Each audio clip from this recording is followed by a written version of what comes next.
बिस्मिल्लाहिर्रहमानिर्रहीम। पाकिस्तान मेमोरीज के नाजरीन को मोहम्मद रहमान का खुलूस भरा सलाम कबूल हो। दोस्तों, आजकल पुरानी सर्कुलर रेलवे के रिवाइवल पर बहुत काम किया जा रहा है और ख़बर है कि उसको दुनिया की बेहतरीन ट्रेनों की तर्ज पर इलेक्ट्रिक से चलाया जाएगा। खुदा करे ऐसा हो जाए और कराची के अवाम को ये सफरी सहूलत जल्द मैसर आ जाए। मैं इस वीडियो में पुरानी सर्कुलर रेलवे के ओरिजिनल रूट पर ही बात करूंगा और इसके बंद होने के मुमकिन वजूहात पर भी बात होगी। कराची सर्कुलर रेलवे का आगाज़ 1969 में सदर अयूब खान की हुकूमत के दौर में किया गया। उस वक्त कराची में 104 लोकल ट्रेनें चला करती थीं, जिसमें से 80 लोकल ट्रेनें मेन लाइन पर और 24 ट्रेनें लूप लाइन पर चलाई जाती थीं। इन लोकल ट्रेनों से तकरीबन 5 लाख लोग सालाना सफ़र किया करते थे, जो कि कराची के अवाम के लिए सफरी सहूलत का एक सस्ता जरिया था। आजकल हर तरफ कराची सर्कुलर रेलवे के बारे में बात हो रही है। कोई भी इन 80 लोकल ट्रेनों, जो कि एक लांडी लोकल ट्रेन और दूसरी मलिर कैंट लोकल ट्रेन होती थी, इस पर बात नहीं करता। लांडी लोकल ट्रेन मुकम्मल तौर पर मेन लाइन पर ही चलाई जाती थी, जबकि model colony local train Malir halt से लूप लाइन पर चल जाते हुए मलिर कैंट पर ख़त्म होती थी। ये ट्रेनें केसीआर ट्रेन के साथ मिलकर काम करती थी। मौजूदा केसीआर, जो कि पार्शल बहाल हुई है, ना तो कराची सर्कुलर रेलवे का ओरिजिनल रूट है और ना ही पुरानी लोकल ट्रेन का रूट है। इसको किसी हद तक लांडी लोकल ट्रेन का एक्सटेंशन रूट कह सकते हैं। पुराने केसीआर के रूट को समझने के लिए इन लोकल ट्रेनों लांडी और मलिर कैंट के लोकल ट्रेनों के रूट को समझना होगा। मैंने इससे पहले एक मुकम्मल वीडियो लोकल ट्रेनों और केसीआर का फ़र्क बनाई थी। मेरे व्यूअर्स ने मुझे बहुत सी कमेंट्स और ईमेल के ज़रिए बहुत ही वैल्यूएबल अपडेट मालूमात फराहम की। मैं अपने उन व्यूअर्स का बहुत बहुत शुक्रगुजार हूँ। दोस्तों, ये वीडियो उन पुरानी वीडियोस का अपडेट वर्जन है जो कि आप लोगों ने फराहम की हैं। पुरानी केसीआर के रूट को समझने के लिए आपको मलिर कैंट लोकल ट्रेन और लांडी लोकल ट्रेन के रूट को पहले समझना होगा। तो सबसे पहले हम बात कर लेते हैं लांडी लोकल ट्रेन के रूट की। तो लांडी लोकल ट्रेन जो है वो कराची सिटी से चलती थी।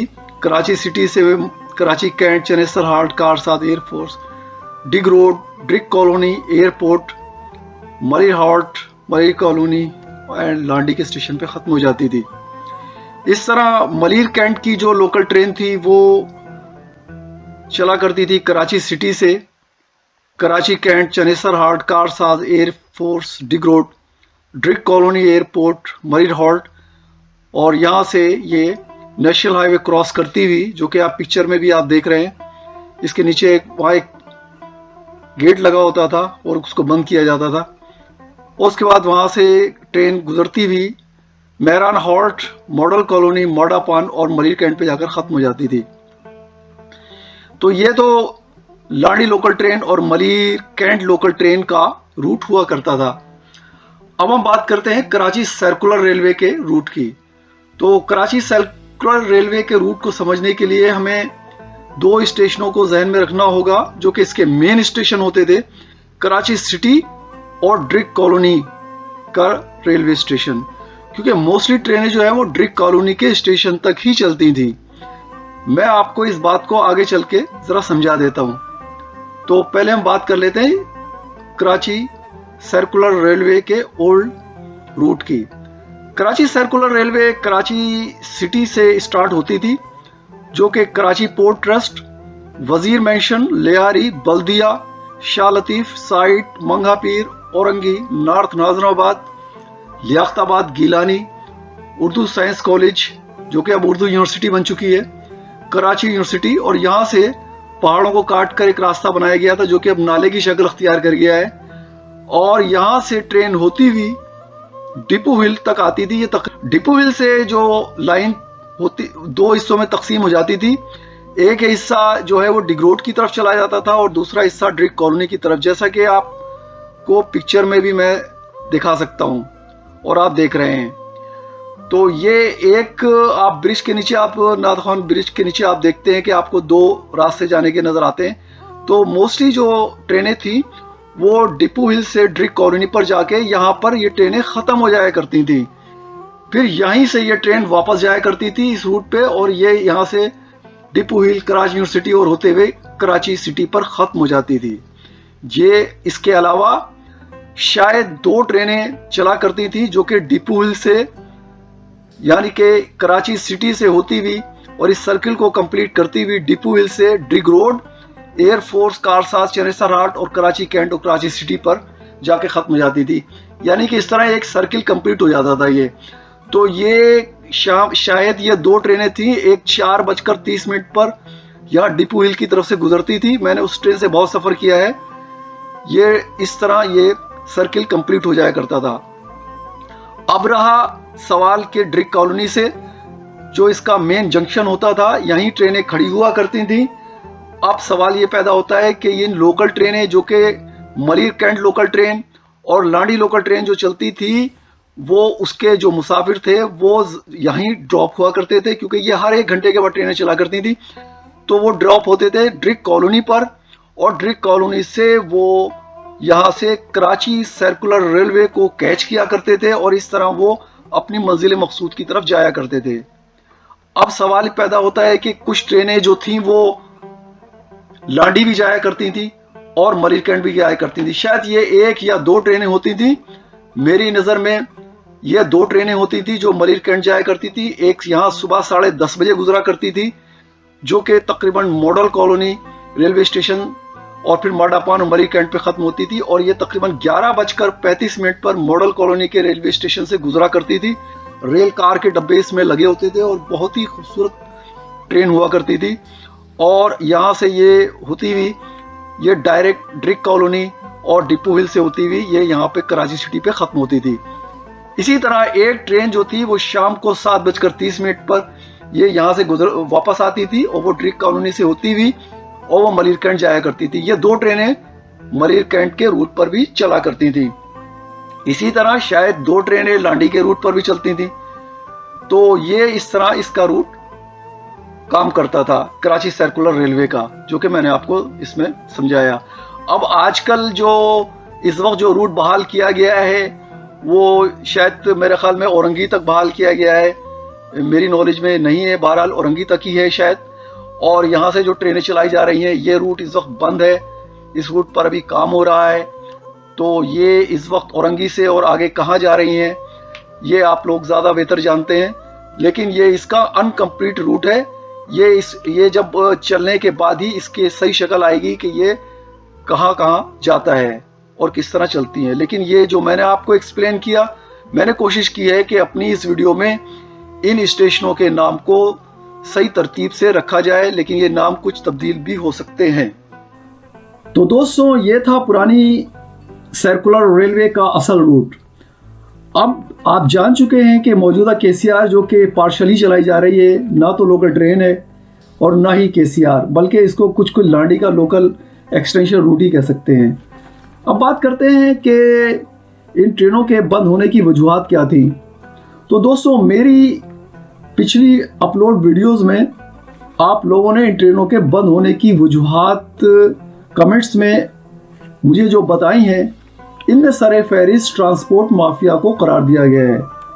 चलो मान लेते हैं कि इन ट्रेनों के बंद होने का जिम्मेदार ट्रांसपोर्ट माफिया ही है। 2001 में जब ये ट्रेनें बंद हो गई तो भाई इस माफिया को तो कराची में ट्रांसपोर्ट पर छा जाना चाहिए था ना, क्योंकि उन्होंने तो अपने कंपटीटर केसीआर और लोकल ट्रेनों को ख़त्म कर दिया। मगर मैं देख रहा हूं कि ये मसला आए दिन बढ़ता ही चला जा रहा है। लोग किस तरह अपने कामों पर इन टूटी फूटी बसों, चिंची रिक्शाओं में ख्वार होकर पहुंचते हैं।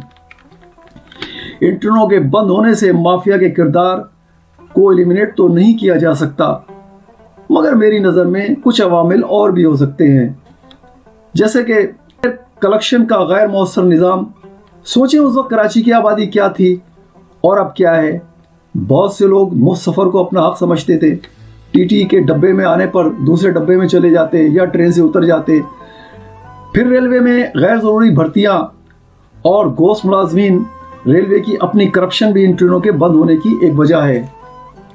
आपको शायद याद होगा कि इन ट्रेनों के बंद हो जाने के बाद भी जब transport mafia Karachi public transport का बिला गैर शिरकतदार बादशाह बन गया था, उस वक्त हालात इतने बुरे नहीं थे। कराची के तकरीबन हर इलाके में ही पीले रंग की वैन U4, UR और बहुत से रूट पर चला करती थी। ऐसा क्या हुआ कि ये आहिस्ता आहिस्ता सब खत्म होने लगी और हाल आप लोगों के सामने है। मेरे ख्याल में इसकी कई और वजूहात भी हैं। नंबर 1, कराची की आबादी जो कि मुसलसल बढ़ रही है और इसके तनासुब से ट्रांसपोर्ट में इजाफा नहीं हो रहा।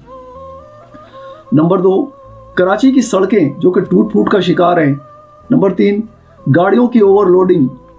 इस बात को इस तरह समझते हैं कि एक गाड़ी में फ़र्ज़ करें कि 60 लोगों का बोझ उठा सकती है। जब इस पर 120 लोग ऊपर नीचे अंदर बाहर और फिर सफ़र करेंगे और फिर यह गाड़ी इवन सर्विस के बजाय टूटी फूटी सड़कों पर चलेगी तो इसकी मेंटेनेंस भी ज़्यादा निकलेगी और इस गाड़ी की ज़िंदगी भी आधी रह जाएगी। फिर मालिक तक तमाम कलेक्ट किया हुआ पैसा ना पहुँचे, सड़कों का बुरा हाल हो, तो भाई आप खुद सोचें कोई अपनी गाड़ी लॉस में कब तक चलाएगा। इस ट्रांसपोर्ट की तबाही की एक और बड़ी वजह हमारे दरमियान उन शरपसंद लोगों का रवैया है जो बगैर सोचे समझे इस मौके की तलाश में रहते हैं कि ज़रा भी हंगामा हो और सबसे पहले जो चीज़ जलाई जाती है वो ट्रांसपोर्ट है। ये शरपसंद अनासिर बगैर सोचे समझे हर उस गाड़ी को जला देते हैं जो सामने पड़ती है। ये नहीं सोचते कि इसके मालिक ने ना जाने किस किस कर्जा लेकर ये गाड़ी रूट पर चलाई है। आपको मोहतरमा बेनज़ीर भुट्टो की शहादत का दिन तो याद होगा। कितनी ट्रांसपोर्ट जलाई गई थी? 8 या 9 तो रेलवे इंजन ही जलाए गए थे। क्या इन लोगों को मालूम है कि एक रेलवे इंजन कितने का आता है? और हमारी हुकूमत IMF से कर्जा ले लेकर इस मुल्क को चला रही है। उस दिन कराची एक गोस्ट टाउन बन गया था। आप खुद सोचें, जब हम खुद अपनी बची कुची गाड़ियों को जला देंगे तो भाई याद रखें इस ट्रांसपोर्ट के ना होने से तकलीफ भी उन्हीं लोगों को उठानी होगी जो उसको इस्तेमाल करते हैं। भाई ना हुकूमती लोग और बड़े ऑफिसर इन ट्रांसपोर्ट को इस्तेमाल करते हैं और ना ही उनको इनके जल जाने से कोई परेशानी लाक होती है। इसके लिए अवाम का शऊर बेदार करना होगा कि वो बाहर लगी हुई इन चीज़ों को भी उतनी अहमियत दें जितनी अपनी घर की चीज़ों को देते हैं। दोस्तों, और भी बहुत कुछ कहा जा सकता है मगर इस बात को यहीं ख़त्म कर देते हैं। अगर आप मेरी इस बात से मुत्तफ़िक़ हैं तो इस वीडियो को ज़्यादा से ज़्यादा शेयर करें। चलते चलते मेरी दुआ है कि अल्लाह ताला कराची के अवाम के सब मसाइल जल्द से जल्द हल फरमाए और इनको एक सस्ती और बेहतरीन सफरी सहूलत जल्द मैसर आ जाए और वो पुरानी KCR को भूल जाएं। मिलते हैं इंशाअल्लाह अगली वीडियो में। सबसे पहले पाकिस्तान जिंदाबाद। अल्लाह हाफिज़।